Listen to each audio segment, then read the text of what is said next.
ಡಿ.ಕೆ. ಸುರೇಶ್ ಅವರಿಗೆ ನಾಮಿನೇಷನ್ ಕಾರ್ಯಕ್ರಮಕ್ಕೆ ಹೋಗಿದ್ದಾರೆ. ಅವ್ರು ಬಂದ ಮೇಲೆ ನಾನು ಅವ್ರ ಹತ್ರ ಮಾತಾಡ್ತೀನಿ. ರಾಜ್ಯದಲ್ಲಿ ಸುಮಾರು 10 ಕುಟುಂಬಗಳಿಗೆ ಶಾಸಕರು ಮಂತ್ರಿಗಳಿರೋರಿಗೆಲ್ಲ ಕೊಟ್ಟಿದ್ದಾರೆ. ನಮಗೂ ಕೊಡಬೇಕು ಅಂತ ಒತ್ತಾಯ ಮಾಡ್ತೀನಿ. ಅದರ ಮೇಲೆ ಅವ್ರು ಏನು ಹೇಳ್ತಾರೆ ತೀರ್ಮಾನ ತಗೊಂಡು ಆಮೇಲೆ ಹೈಕಮಾಂಡ್ ಮಾತಾಡ್ತೀನಿ.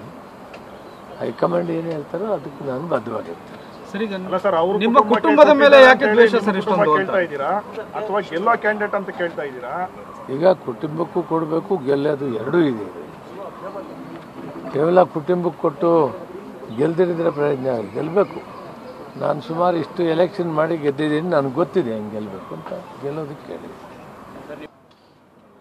ಡಿ.ಕೆ. ಸುರೇಶ್ ಅವರಿಗೆ ನಾಮಿನೇಷನ್ ಕಾರ್ಯಕ್ರಮಕ್ಕೆ ಹೋಗಿದ್ದಾರೆ. ಅವ್ರು ಬಂದ ಮೇಲೆ ನಾನು ಅವ್ರ ಹತ್ರ ಮಾತಾಡ್ತೀನಿ.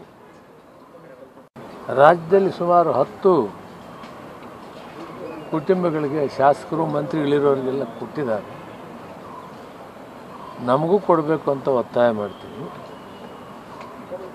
ಅದರ ಮೇಲೆ ಅವ್ರು ಏನು ಹೇಳ್ತಾರೆ ತೀರ್ಮಾನ ತಗೊಂಡು ಆಮೇಲೆ ಹೈಕಮಾಂಡ್ ಮಾತಾಡ್ತೀನಿ.